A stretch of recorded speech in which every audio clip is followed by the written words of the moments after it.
Alrighty, everyone. I hope that you guys are able to see and hear this quite well.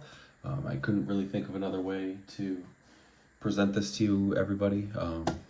So, as unconventional as it is, hopefully this works out. Anyways, before I dive into this topic in specific, I do want to start by sharing that I first heard about these mental health service cuts from a friend of mine who does live in Houston currently. We talk about mental health a lot. So when he brought this up to me, I felt it important to kind of dig deeper, kind of better understand the situation as best as I can. So this naturally became the focus point of this project, and hopefully I am able to explore with you this a little bit further. Anyways, as for this table that I put together here, I drew some inspiration from the COVID-19 model that was shown to us a little bit earlier. So I tried to keep it clear and straightforward. Hopefully it's not too bad on your eyes. This is the first time I've really done something like this. But I wanted it to not only serve as a significant resource, but also to get people thinking a bit more critically about issues such as when it comes to like the mental health field and whatnot. So I guess just a little walkthrough through the table. What we're looking at here is a proposal, which was, I believe it was in October 2024. I'm sorry I didn't put that there. Where Texas lawmakers, Greg Abbott, I believe, announced plans to cut funding for mental health services in schools and community centers. Cuts are obviously going to directly affect people who rely on these services. And as you can imagine, it's going to have a significant impact in this case. So we're going to be, in this case, also exacerbating inequality and stigmatization. Mental health care is an essential thing in this case. These programs help people manage emotional and psychological issues. But what's concerning is that these cuts make it clear that mental health isn't being treated as a priority in this case. It feels like almost like a direct shot against people who are like already extremely vulnerable. It's definitely a reflection of ableism in this case, where people with mental health conditions are being deprioritized, as if their care is somehow less important. And from there, without having to verbatim go through this, going into my next point, really leading into power inequality. This leads to an issue with power inequality.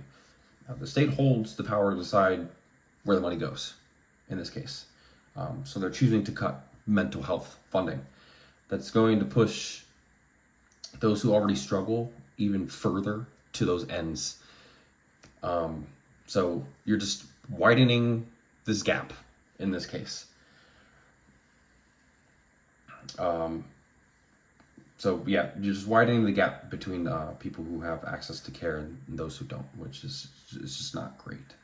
And it's going to reinforce a lot of stigmas around mental health. Now, I guess in terms of some solutions, potentially, there are a couple of things that I thought that we could focus on. For my short term, I think one of the best ways forward to do anything is to raise awareness, advocate in this case. We need to really get the word out there using media, for example, sharing personal stories to show how these cuts are affecting real people and that it's not just something that they can just do so nonchalantly. And this kind of public pressure can really, in essence, force lawmakers to rethink their decisions. It might not always be successful, but it's definitely something that is worth a try.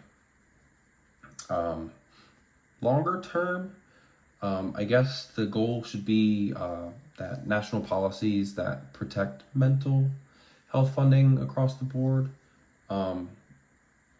just implementing those. I think it would prevent states from making cuts like this in the future, and would probably ensure that people, no matter where they live, just doesn't have to be restricted to Texas in this case, have access to the appropriate care that they need. I hope these pictures are helping out too as I'm explaining this. I guess if we can, in essence, make enough noise now, as this megaphone suggests, there's a chance that we could reverse cuts such as this. With long-term protections, these can be more accessible and the services and fair for absolutely everybody who needs them, may need them, even for people who don't need them. It's there. Before I wrap up, I do want to explain the handout a little bit more that I put together. It's not just a summary of facts, more or less. It's really meant to serve as a guide to kind of get you to think about more of the broader issues, which is why I kind of threw some questions in there. So you see things like why were these cuts even proposed? What were the lawmakers expecting? And why do politicians who may not even have expertise in mental health get to make these decisions? Like, why are our policymakers the ones that are making decisions when they're completely undereducated in fields like this? So I'm just going to touch up on some of the questions and hopefully offer some potential solutions. In addition to kind of what you're seeing here, what I hopefully briefly explained to the best of my ability.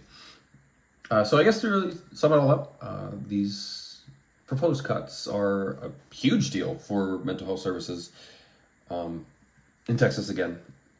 It's really going to hurt a lot of people who rely on these programs, and it's going to just, further dig the hole of inequality around access to care. And again, we are really pushing ableism in this case. But if we can raise some awareness and push for some, I guess, broader, better protections in this case, I think we can make a difference, and hopefully a significant one at that. Again, thanks for listening in, and I hope that I was helpful. Bye, guys.